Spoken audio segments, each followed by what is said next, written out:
Let's go.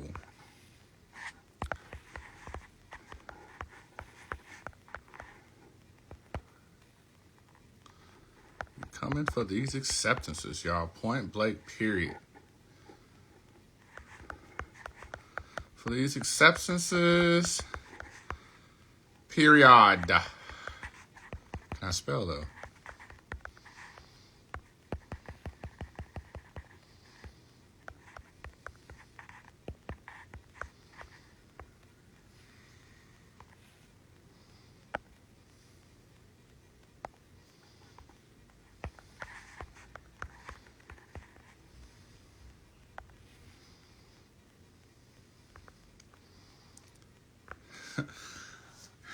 Happy Sunday, y'all. How y'all doing today? Thank you guys so much for joining us for making the case for your lawyer dreams. Hey, we decided to try it out. We're going to do it on Sunday and see how it rolls. I'm really excited. First things first, I want to send out a special congratulations to everybody that got accepted into Clio. I had a whole bunch of people that got accepted to the Clio Scholars Program. So congratulations. I had about 11 people get accepted into law school this week. Congratulations. In addition to that, I also have people that got on wait lists. And so those are also great things to be celebrating about. Colorado Law Mini Law School program, they just sent over their certificates to those people who completed those programs. And so I want you guys to be able to understand that when you're on this journey, fam, the wheels are always going to keep moving. You got to always be thinking, what can I do to elevate? What can I do to grow? What can I do to learn? What can I do to challenge myself to be the best version of myself? To not only take the next step in my journey, y'all, but also to make sure that I'm continuing to manifest my lawyer dreams. So as our show gets ready to go live, I want you guys to let us know where it is that you're viewing our session from. Of course, I'm holding it down over here in Missouri, where it is definitely hot and cold all in the same dang day. So let me know where it is where you're viewing our session from. I'm really excited about our guests that we're going to be having on. For you guys who are first time, we got Alabama in the house. Who else we got joining us tonight? We got Illinois. What's going on, Alex? I see you, sis. And so as our room fills up, again, we got Philly in the house. What's going on? I'm sending love, positive vibes, and prayers out to everybody out there. What's going on? Who invited Deas? And so for you guys who have not followed us on Making the Case, every Wednesday and now Sunday, we have guests. Oh, we got somebody from my hometown. Nashville, Tennessee, holding it down. What's going on, sis? And so what we do every Wednesday is we host a show we call Making the Case, where we have guests share their stories. South Carolina, my other old hometown. What's going on, fam? How we doing today? Where we have guests, we have lawyers, we have judges, we have law students, we have admissions directors who's going to come on and share their stories and also provide insights for you guys to learn how to successfully navigate your journey. Because, fam, I know this journey is hard, y'all. It's hard. It's definitely hard. And oftentimes what we need is to be motivated. What's going on, Fola? What's going on, sis? We want to be motivated. What's going on, Dominique? It's been a minute, sis. We want you guys to feel motivated and understand that no matter where you are in your journey, guess what? It's someone that's been there before. And not only is someone that's been there before, it's someone who's been there before that looks just like you, that's winning and doing the things that you want to do. And so if, in fact, you have not followed us on Making the Case, you can, of course, subscribe to our YouTube channel, the link in our bio. We're up to over 200 subscribers, y'all. And so I'm really excited about that, so we can continue to reach out to you guys to help motivate you guys and help you guys feel encouraged. And so on tonight's episode of Making the Case, our special episode of Making the Case, we're going to have an amazing guest. Her name is Brittany Deas. Sis is doing it big, y'all. She made history. I saw that she made history not too long ago when she became the first Black woman to be elected to the Supreme Court Justice at her school, University of Florida College of Levin. Sis has been becoming the first since day one. And I wanted to be able, I reached out to her after I saw her being shouted out by Crump, Attorney Crump. And I was like, we have to be able to find a way to get her on so we can be able to have an opportunity for her to be able to share her story, and also so you guys can learn how to be able to navigate and take the next step in your own journeys as well. And so I'm about to send her an invite so we can go ahead and get her on. Brittany Deas. Let's see here. And as our room, of course, begins to fill up, let us know wherever you are on your journey. Oftentimes, I know it can be a challenge. Oftentimes, it can be a struggle trying to figure out, okay, where do I go? What do I do next? Because in addition to us, of course, also hosting, making the case, what we also do is, of course, answer questions. Because we know during this journey, things can be very challenging. Things can be very tough. And I don't want you ever to feel as if you don't have anybody to be able to go to get the answers that you need to be able to take the next step in your journey. And so one of the things that we do, of course, at Becoming JD is we, of course, help provide you with a navigation with how to be able to take those next steps. All right, so let me see. I spelled the name wrong, so let me get it right. Brittany _ Deas.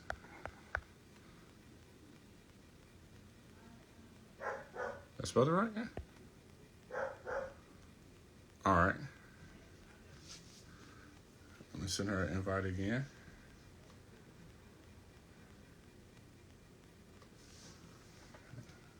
Click on my line so you can join. All right. And so, one of the things, so we say huge, Nashville, awesome. Okay, so I went ahead and sent a message to Brittany, so she's going to be joining us very soon. Again, I want you guys to understand that no matter where you are on your journey, one of the resources that you can always rely on is Becoming JD. Throughout our time, most of my day is spent answering questions, either doing one through audio messages or through text messages or through phone calls. And so I want you guys to be able to understand at times when you feel like things are going tough. Understand that you have a resource of Becoming JD that's going to be able to help you take the next step in those journeys, because this journey is hard. And at times we're going to have, there we go, Brittany's right there. So at times things are going to be challenging. At times you're going to start to doubt yourself. And I want you guys to be able to understand that those are just the natural parts of your journey. But nevertheless, there are resources, there are people. There is a whole dang tribe in Becoming JD. We're here to help you. We have a group in the LSAT Ain't Got Nothing on Me that's over 300 people strong. All people who look like you, who are trying to become lawyers. One of us own, one of one. So understand you have resources out there to help you. And so without further ado, let's go ahead and get our amazing guest on here so we can go ahead and get her to spill some tea about her experience.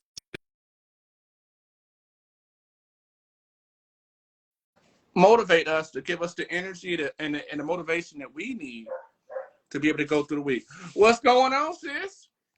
Hello, hello, hello. Can you hear me? Absolutely. We over here trying to get our screens and everything together. But I'm so excited to welcome you here on our show, Making the Case. I remember when I saw your story pull up on Instagram and I saw Attorney Crump and I was like, wow, that's amazing. And I was like, you know what? Because one of the things that I teach people in Becoming JD is you always got to shoot your shot. You always want to be able to reach out to people to hear about their stories. And I was like, you know what? I'm just gonna see. And so I reached out to you, and you've been nothing but amazing in your response and interaction. So of course, I want to give you the floor to give a formal introduction to let people know who you are and a little bit of background about you. Yes. So thank you, everyone. It's a pleasure to be here and discuss with you all any tips and tricks about law school. My name is Brittany Deas. I'm a 2L at the University of Florida 11 College of Law. And I was recently appointed as the first Black woman Chief Justice of the University of Florida Supreme Court. And it's been an amazing journey, just applying to law school, getting in, and then getting through 1L. And so I went to undergrad at the University of South Florida. And there I made history as the first Black woman student body president in undergrad. And so to make history again, it's been an honor. And so I'm here to answer any questions that you may have about student government or law school. So I'm here to be an avenue for you. So thank you for having me. It's awesome. And it's beautiful because I want you guys to be able to understand. It's just like, she was literally where you guys were 2 years ago.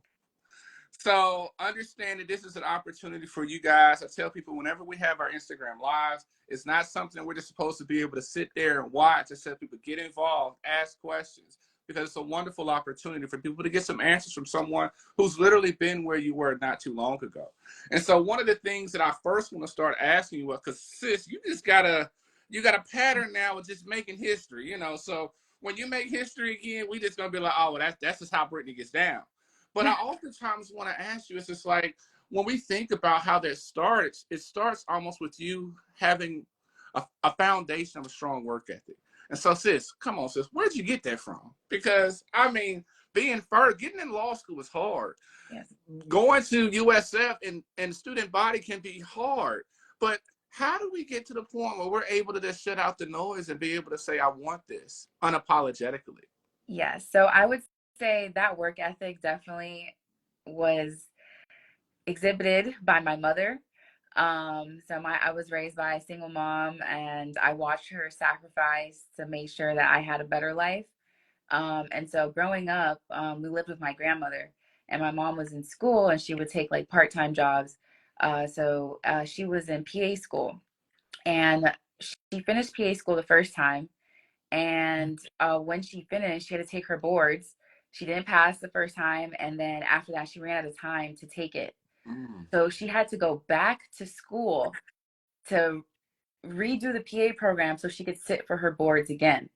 And then when she went to go sit for her boards after going back to school a second time, the PA program told her that they had to readjust the system because they had never had somebody in their system that went back to PA school to try and sit for their boards again.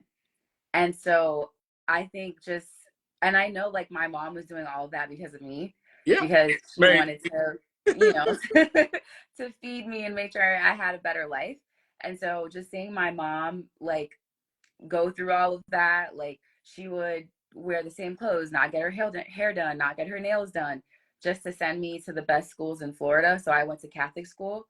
Um, and like sometimes we wouldn't have light in our house, sometimes we wouldn't have water in our house. But she was like, I don't care. Like, as long as your brain is enlightened, Mm. as long as your brain is powered, that's what matters to me. And so I get my work ethic from my mom. Wow. So for those who, of course, who just joined us, and let me give the proper name title. I see my man put it up here. We're talking to Madam Chief Justice Brittany You can from the call me University Brittany. of. She said, "Don't call me that, Madam Chief Justice." No, but seriously, we're talking and speaking to history here, you guys, and this is an amazing opportunity, and I'm so gracious to be able to have you here.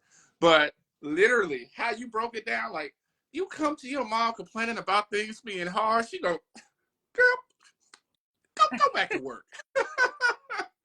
And the thing that's amazing about it is, it's just like, you know, as you get older, you begin to realize it's the sacrifices of your parents, right? You begin to realize that, wow, they went without so I could have. And that kind of gives you the motivation that you need to keep going. And so, one of the questions I always try to start people off with, it don't sound kind of corny, but I'm going to ask it anyway. So, when did you fall in love with law? So this is such a long story because See, what had happened everyone was. everyone in my family's in the medical Mm, field. So my mom's a PA. My cousins are my cousins are all nurses. My great uncle is a doctor, and his daughter is doing residency right now. So I'm going to be the first lawyer in my family. mm. And when I originally started at the University of South Florida, my major was biomedical sciences. And I was pretty sure I wanted to be an OBGYN or a neonatal doctor because I really like babies. I don't like when they start talking though. No, I'm just kidding. And so I was like pretty certain that, I was going to be a doctor. And I just remember like sitting in my chemistry classes and just being so unfulfilled. I just really wasn't enjoying the coursework. My mom's like, oh, you can stay the course. Like when you're practicing, it's nothing like when you're taking the class. It's completely different when you're practicing. And I was like, yeah, I don't know. So I started getting involved more with student government. And then I started to meet with people like in the community who were like state attorneys or people who had JDs but were serving in public office. And so I started to network with them. And then just getting more involved with student government, I fell in love with it. And I had this like long talk with my mom and let her know like I'm going to be changing my major. And I did, and I started taking like coursework. Like I remember intro to international relations. was one of the first courses I took when I changed my major. And I would like call my mom after class every day and say, "Oh my gosh, you not believe what I just learned. Like it was so fun. I loved it." And I think you could definitely see the difference in my interest as far as the material is concerned. And that's when I started to feel like, okay, I think I'm in the right path. And then like with making history at the University of South Florida, I connected even further with people in the community. I got to do internships at the state attorney's office. I got to lobby for the university in the Florida legislature. And I think like those moments kind of solidified my trajectory. And then just looking at women that I'm attracted to as far as like career, like their career paths, just usually those women like Laura Coates, like Michelle Obama, Sunny Hostin, all those women have JDs. And a lot of times I'm attracted to them without even knowing they have a JD. And it's afterwards I find out and I'm like, okay, like I definitely like how these women carry themselves, like how they like just their presence. And so I think that also was something that piqued my interest. And then I realized, okay, well, all the careers that I'm interested in would either benefit by having a JD or requires a JD. So whether that's like, you know, benefit by having a JD by serving in public office, or being a judge requires a JD, or, you know, being a partner at a big law firm. So all of those careers that I was, you know, trying to see if I was interested in, all of them required a JD or benefited from one. And so that's kind of what solidified my decision to go to law school. Because one of the things I tell people, sis, is I say, you know what? When it comes to law, it has to be a love, because you know what, this law journey has ups, has downs. It'll take you places, and oftentimes it's because you love it so much, or because you see how it could be used as a vessel for you to be able to go towards other pathways that you want. It's what continues to stay motivated when things go tough. Now, oftentimes, one of the things I like to really talk to people about, because you know, oftentimes on this journey, we begin to question ourselves. We may end up having issues of self-doubt. And then oftentimes, one of the reasons why I have you guys come on, because I've had judges come on too, and I'll be like, so tell me about those times where it was hard. Because a lot of times people swear for God that because if it's not hard, that means that it was meant to be. And if it's hard, maybe that's a sign God's telling me to quit. Nope, nope, nope, nope. Hard is something that we are all not immune from. So tell me about some of the challenges that you overcame in your journey to where you are now. I would say immediately my first thought when you said that was my first semester of law school. Um, I don't know how many times I called my mom and told her I'm dropping out. Like I can't do this. And it was unlike anything I've ever really experienced before. The thing is like we're all super bright. Like we go to UF is a top 25 law school in the nation. And everyone, and I think the dean said when my incoming class, our students ranked top 10 in the nation for GPAs. And so everyone in there is just amazing, brilliant. You know, iron sharpens iron. And you get to a place where you're just like competing against the best of the best, and you're graded on a curve. And the professors are, you know, I don't want to say they're breaking you down, but they're letting you know you don't know anything. I'm gonna Right. teach you, you know, and I was always used to being like, you know, that The best. overachiever, Yeah. sitting like in the front of the class, like knowing all the answers. And I'm finally somewhere where I'm like, okay, well, I think I actually like, I don't know this answer. You know, I don't know if I know this. And, or, you know, there's somebody else who like is doing like way better than me or something. And it psychs you out because you don't know what your grade is until the end of the semester. There's only one exam for each class. So I've never experienced anything like that. Everything I have, you know, all the courses I ever took, like you'd at least have some quizzes to let you know where you are. Or there's always just like some kids who don't really Yeah. care. You can bank on the people that's not caring. It's not caring. But like in law school, everyone for the most part cares, and everyone wants to succeed. And I want to see everyone succeed. And so that was just like a different environment.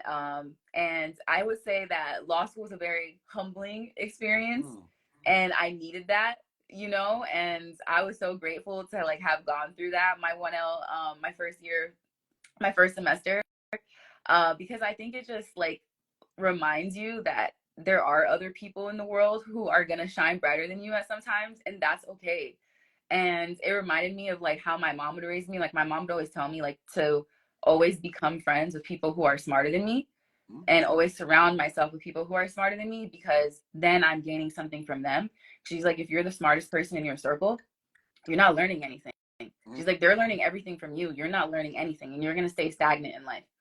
And so I think that was probably like, law school is like kind of like what she said came to a fruition, where, you know, like it's really good to like be surrounded by people who can teach you things and you know, make you want to be better. And so I think, you know, we all came out better for it, and it's tough, but I would say like anyone who's feeling like self-doubt or anything, first of all, like lean on your support system. Like if you have some close friends or parents that you can speak to, definitely lean on them. Also, everyone, the first year of law school, nobody knows what they're doing. Like they might act like they know what they're doing, but nobody knows what they're doing, and they're all pretending to act like they know what they're doing. And so don't get psyched out. Usually the kids who are acting like they know everything are the ones who know the least. You know? So don't get psyched out. Like, and I always say, like, you just need one really good friend to get through law school. Just one really good friend. And everyone else can be like an acquaintance, you know, high and by. You just need one really good friend to lean on.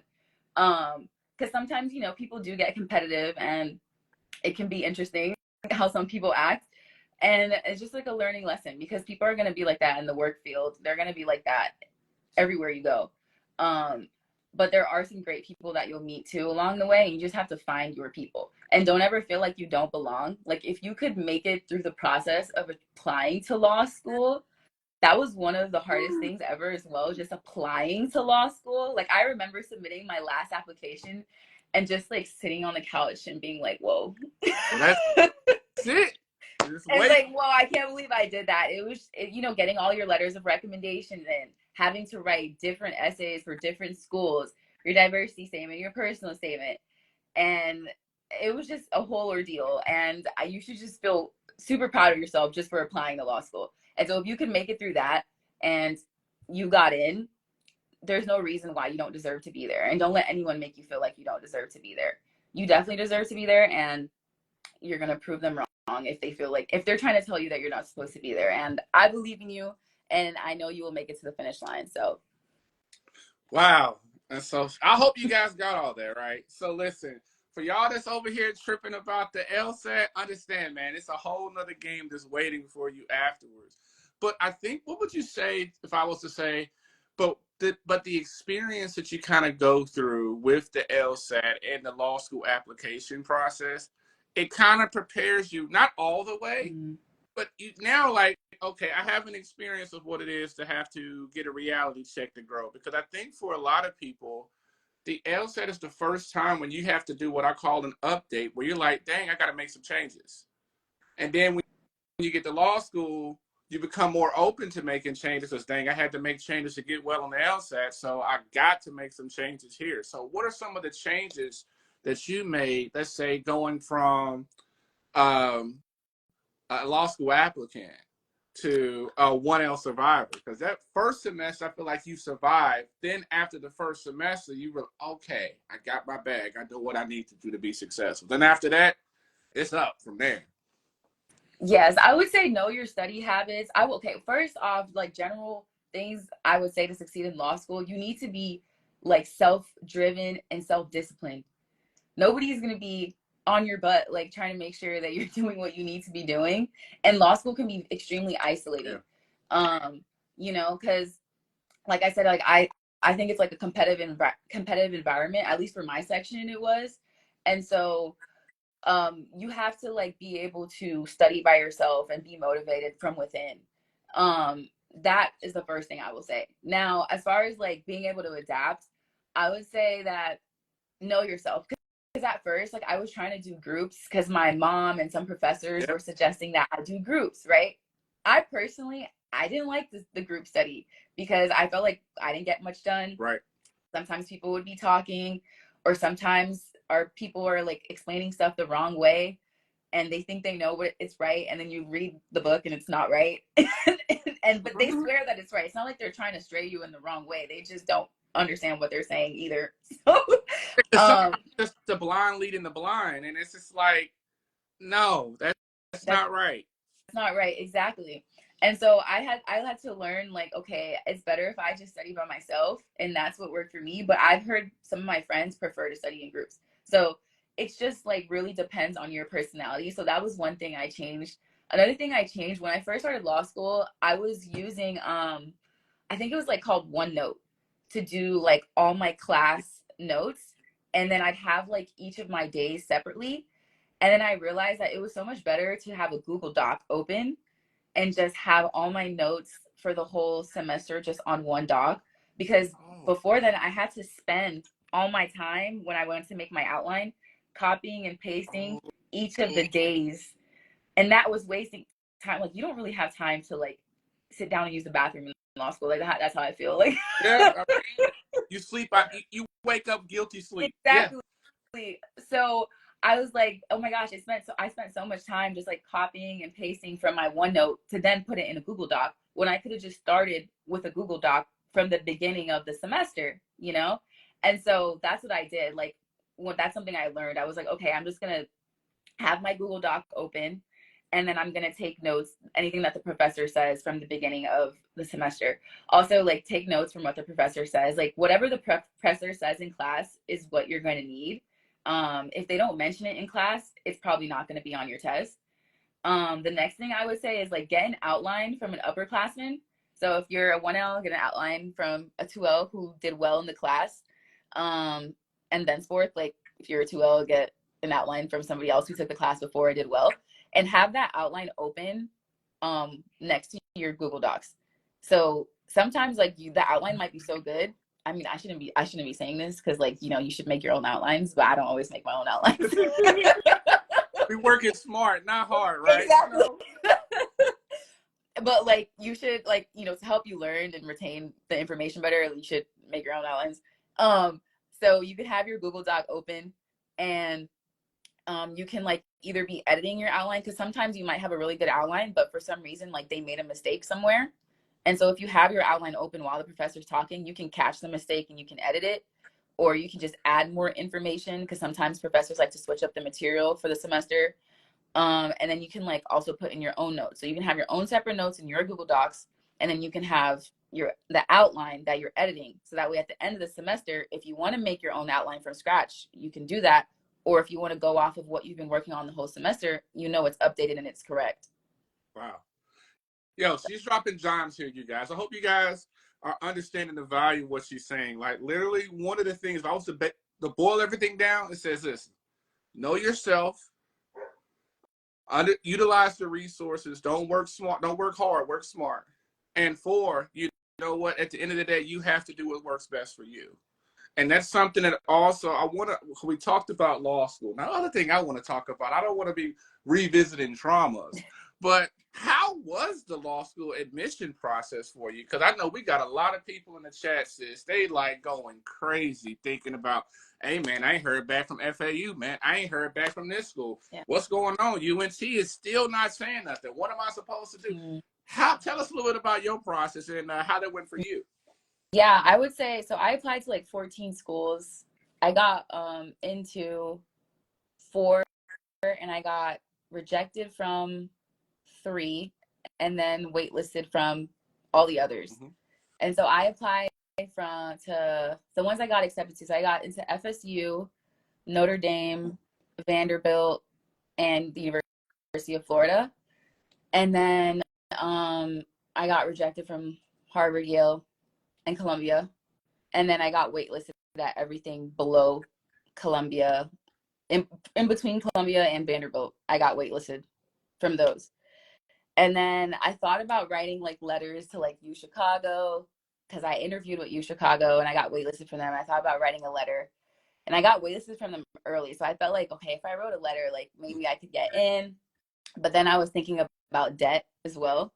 And so you dodged the bullet with Columbia, because that would have been some nice little pain. A nice little thing. Yeah. So there was like 3 things that I had in mind when I was thinking about, okay, like where do I ultimately want to end up and like what school can provide me with those resources. So the three things I was thinking about was this, where do I want to practice as far as the state, um, the how much money is the school offering me, and then what is the school ranked, because I know that like has something to do with job outcomes.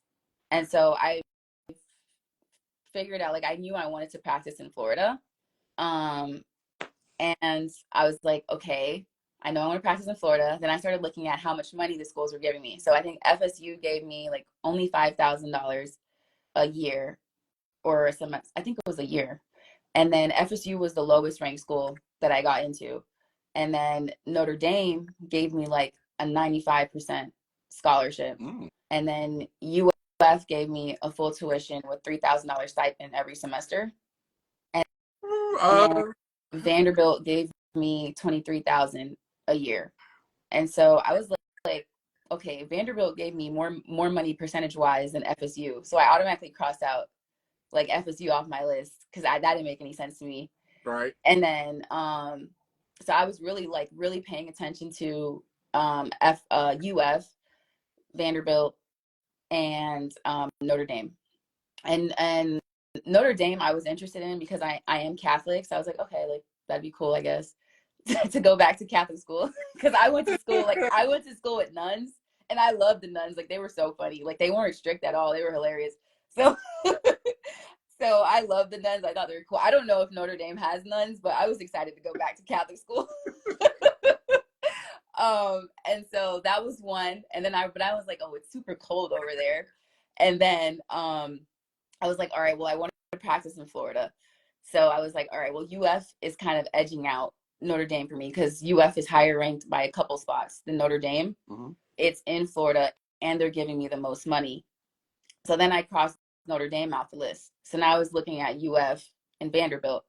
And Vanderbilt has really good, like, if you want to clerk, if you want to do big law, like their numbers are similar to like Harvard, Columbia. They have really good clerking numbers, really good big law numbers.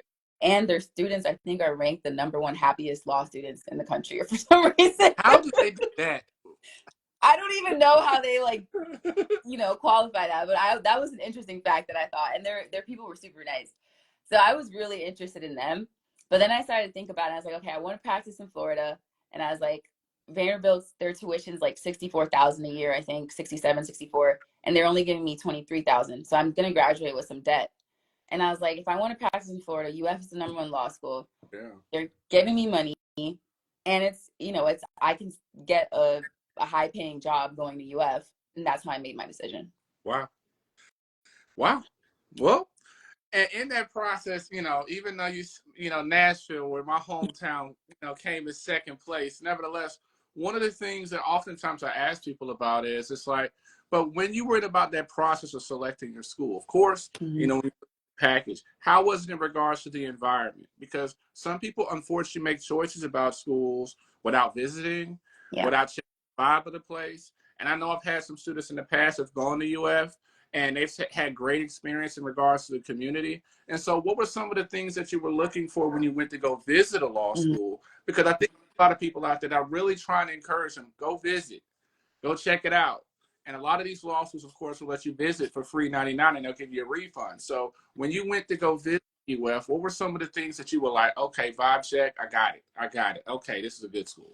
Yeah, so actually, I'm pretty sure UF was the only law school I visited. And I think I was having a conversation with my mom at the time, and I was telling her, I was like, I know if I go visit another school, like I might just go there and then like be mad at myself for getting into debt later.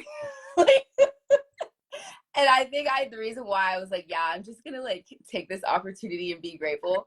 But when I visited UF, like they had an admitted students day, and it was a 2-day experience. And the first day, it was, I'm trying to remember what we did the first day, like orientation almost, like you meet some of the students, they give you a tour of the school. And then I remember like one day there was like, no, I'm confusing that with orientation. But the admitted students day, because there was one time where they had like a mock cold call, but I think that was orientation and not admitted students day. You get caught on mock cold call day? They had cold, like they cold called us. That was for orientation. That wasn't for admitted students day. But admitted students day, I think they just gave us a tour. We got to meet some professors. We got to meet some ambassadors of the school, which are our current students. Um, and they put us in a hotel. You know, like you said, free 99 was free. Um, and I think what I enjoyed about it was I had connected with a lot of the UF alumni when I was trying to make my decision about whether or not to go. And so I remember speaking to an alumna of the law school. Her name's Dory Foster. She practices family law in Miami, and she's amazing. And I remember talking to her, and I was actually asking her, like, oh my gosh, like, should I go to UF? There's like Vanderbilt I could go to, which is higher ranked, and my job outcomes might be better. And she was telling me how like her husband went to Harvard and she went to UF law, and she's like, I think she said she's like one of the number one like family law attorneys in the state.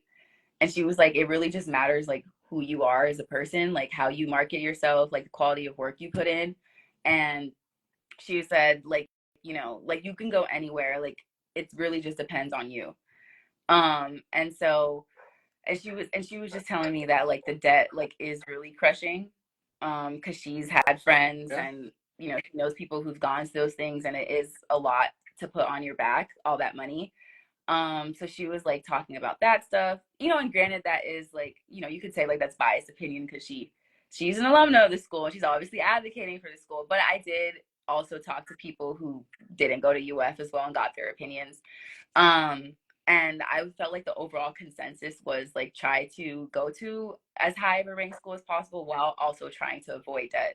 Yeah. And so that was the pretty much the consensus that I got. And I would say also the administration. So like the dean, I remember like going to admitted students day, and the dean of the law school like ran up to me and was like gave me a hug, and she was like, oh my gosh, we're so excited that you're here. And like some of the other admissions people on admissions were coming up and were saying hi to me. And so I think that made me feel very Yeah. welcome, you know and so I don't know if that was everyone else's experience. I know they really wanted me to come to UF. And I think when I had paid my deposit, they were like super excited because I think they weren't sure if I was gonna come or not. So they were really excited. And so I think that made me feel good, like just to feel wanted. Mm-hmm. Um, and and so I think those are things to consider. Like just, how do you feel like when you come on campus? Absolutely. And again, you guys, I am with Brittany Deas. She is a 2L at UF Law School, also Madam Chief Justice of the University of Florida Supreme Court. And so let's go ahead and dive into that too. So how did that happen, sis? And how did we get involved? How did you get involved with that whole process? Yeah. So What had happened was okay, so this was my 1L at the end of my 1L year. Um I wanted to get involved with more things on campus, because I know a lot of our professors would tell us, oh, like if you ever want to be in public office or do public service one day, UF student government is a great place to get involved with, because a lot of these students are going to be in those areas in the future. So it's just a great networking opportunity. And so I was like, okay, like, all right, we'll see like what I can get involved in. So I like, looked at joining the Senate. And then I realized that the way the Supreme Court is built at the University of Florida is that you have to be a law student to be in the Supreme Court. oh wow. Okay. Mm-hmm. So you have to be a law student. And so I decided to apply to be on the court, and I was interviewed. And then I, along with the other justices, were appointed for the new term for the new student body president. She appointed, her justices. And what was it? So that was last April, Mm-hmm. April 2023. And then there was an acting chief justice because the Senate had not like approved the chief justice. So right before me, the person who was serving was an acting chief justice, and she was serving as acting chief justice for as long as I can remember. Right. They never officially approved her. And then it came time to actually appoint a chief justice. So this was in like January 2024. And so I remember like they were saying, like, I was like, I don't know, just like discussing with the justices, are are you guys applying? What's going on? And I just remember hearing some people saying, like, yeah, no, we're not, we're kind of checked out because we're three L's, we're ready to go. And so I wasn't expecting to assume the role until probably my 3L year, because usually like what's expected is that a 3L would assume the position, Right. and I'm only a 2L. And so I don't know if anybody else applied. Like, I still don't know to this day, but I went ahead and applied because I was like, well, somebody has to lead the court. And also I was aware that there had never been a Black woman chief justice. And so I was like, okay, well, like, we'll see what happens. And so I applied, and then I remember getting an email, and the email wasn't actually addressed to me. It was addressed to somebody else who was serving as acting chief justice when the other acting chief justice left. And at the bottom of the email, it was like, as of last night, Brittany Deas is now the chief justice. And then that's how I found out. Wow. And because the Senate voted on it. And so I just remember being like, oh, okay, well, that happened. And yeah, that's pretty much it. How was it when you told your mom? How did your mom react when you told her? She was so excited. She was like, oh my gosh, you did it again. Like, again, right? She was so excited. She started like cheering. And I think she started putting stuff in the family chat. Like, we have this family group chat with my family members, and she put this whole long paragraph of like, I'm so proud of my daughter. And I was like, oh my goodness. You just getting a preview when next year when graduation happens, boy, they gonna be shouting your name and you gonna be like, mama. And that's just amazing. And so I know one of the things that I think that's so amazing is just thinking about it's just like sometimes when things got tough, what are some things that you thought of to help motivate you to keep going? Because I think a lot of times that's what our superpower is. Those things that we think about when things get tough, when we're tired and exhausted, when the caffeine's not working anymore. And we're just really just motivated by the thought of others. I would say, well, when things got tough, I would say definitely leaning on your support system. Like I said before, just having someone, whether that's a good friend. Like, I have a really good friend in law school. Like, his name is Sion, and he's my best buddy. Like, we do everything together. Whenever I'm sad, like, he's like, oh, come on, Brittany. And like, if he's going through the same thing, I'm like pushing him as well. And then my mom, my aunties, like my aunts and uncles would call me and check on me and make sure that I'm okay. I also think like reflection is very important. Yeah. So you could sit there and be like, wow, this is so hard. But if you sit there and really think about all the other hard things that you've gone through in life, this probably pales in comparison, because think about how privileged you are to even get an education, to sit in a classroom, to be taught by nationally recognized professors, to be surrounded by students who are just as motivated as you. Like, I mean, there's people across the world who are getting killed for just trying to get an education, girls specifically. Yeah. And so as a woman and a Black woman, being able to receive a quality education, sometimes you have to really sit back and reflect and realize how grateful you should be to be receiving this education. And then you have to think about, yes, this is hard, but I've done things that are way harder. And there's people who are literally fighting for their lives as we speak. And so if my toughest battle right now is to sit here and learn, then, is that really a battle?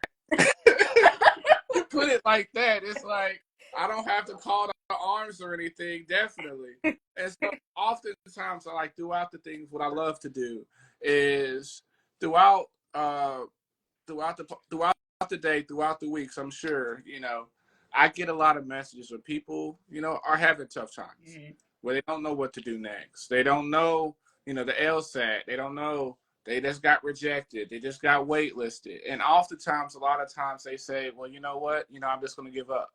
And so as we bring I always allow you guys to have the last word. So what I want you to share a word of encouragement for those out there who are thinking about quitting, for those out there who think that because it's hard, they should give up. And so I'm gonna shut up and let you go ahead and talk to them, take them to church at night. Oh man. I would say, I mean, I don't know if anybody in here is spiritual. Okay, so whatever, I am, right? But whatever you believe in, you did not come this far just to come this far, And this is a quote that existed way before Drake had it in his song, so don't think I'm quoting Drake or Kim Kardashian. So there's things that happen in your life, and I'm a strong believer that like everything happens for a reason. All things work together for good, and you'll see it. Like there's patterns in your life, there's signs that show you that you're meant to be where you are right now. Okay, and if that is true, and if you believe that's true, that you're supposed to be here for a reason, then you need to see it through. Because a lot of the time, the door will close in your face, and you'll sit there in the moment. You'll be so upset and so hurt because you're qualified. Okay, the person who got the position went to work 3 days a week, and you went to work 7. Or they did 2 PowerPoints, you did 5. They woke up at 8 a.m. You woke up at 6 a.m. And it just doesn't make any sense why you weren't chosen, right? There's not been a time in my life where a door has shut in my face, where it doesn't matter if it's 2 weeks from now or 2 years from now, where I don't realize why God shut it in my face. Because he had something better. It's because he had something greater planned. And so I think a lot of times we like to like live in the past, or we like to get stuck into the negative. Yeah. And we don't realize that there is a greater plan for you. The whole world is yours. And that's how my mom raised me. My mom always told me, like, anything you want in this life, you can achieve it. There's nobody above you but God. Okay? Just stay the course, do what's right, be a good person, and you will receive blessings. And be grateful. Be grateful. Because sometimes, it's easy when something doesn't go your way. It's easy to be like, why me? Why God? Why me? Why this? Why this? It's easy to do that. But you also need to be grateful, because something my mom told me is like, my mom's like, he has other children he needs to help too. He can't always be helping you. He got a lot. He got a lot on his hands. You're right. And if you're not spiritual, because I want to make sure I'm like being inclusive of everyone. But I really do believe that everyone has a purpose and has a meaning in this life. And if you put your heart out to do something and you put in the effort, I promise you this world will reward you. And don't be pessimistic, be optimistic, stay the course, do good, and it will come back to you tenfold. Bars. I tried. I was like, oh my God. And this is the proof, you guys. This is the proof. And I think one of the things that's so beautiful about this experience, and I hope you guys have really been able to really learn from it, is that, hard times are things that everybody experiences, but the choice of how you respond in those hard times is what determines what your outcome is going to be. For most of your life, you've had your mom serve as a shining example. If you want something, go for it. And you know what? Continue to go for it. And you know what? Eventually, if you consistently to go for it, even if they got to change the rules, you're going to find a way to be able to get it. And that laid a foundation for you. And I hope you guys out there listening can be able to understand and listen. Sis did it. And you can do it too. And I want you to go ahead and tell them your Instagram so they can hit you up and holler at you, because I'm sure people be flooding your IG anyway. Okay, I think maybe I can comment. Let me see. And I will tell you right after I submit this comment to make sure it's right. Yeah, so my Instagram handle is at Brittany_Deas. That's BRITNEY_D as in dog, E as in elephant, A as in apple, S as in Sam. Yeah, follow me if you want to tune into my journey. Got practice on that, right? She had letters already picked out, the names of everything. But yeah, you guys, one of the things that's been beautiful, and again, Brittany, thank you so much for joining us on this special Sunday, is our community has continued to grow. And I want you guys to be able to understand that there are people out there here to help you, to encourage you, to inspire you. And the thing that's amazing about it is, yes, some will be family and some will become family by the support that they provide for you. Mm-hmm. Brittany talked about how almost, I call it brother-in-law, that you've been able to gain during your journey at UF Law School. And so I want you guys to be able to realize that, yes, there are isolating parts of this journey. There are. But also realize that you have people who are here to help you, here to encourage you. And Brittany just gave you her Instagram. She said, holla at her. Send her a message of encouragement. And again, I want to congratulate you on one of many firsts of history that you're going to continue to make. And so, sis, thank you so much for joining us tonight. And again, continue to fight for your lawyer dreams, sis. You're going to keep doing it big. And I'm going to keep on saying, I know her. She did it. I spoke to her once. So, sis, thank you so much for joining us tonight on Making the Case. Thank you so much for having me. You have a good night. Everyone have a good night. And remember, you're here for a reason. There you go. Last line. Peace and blessings. Thank you.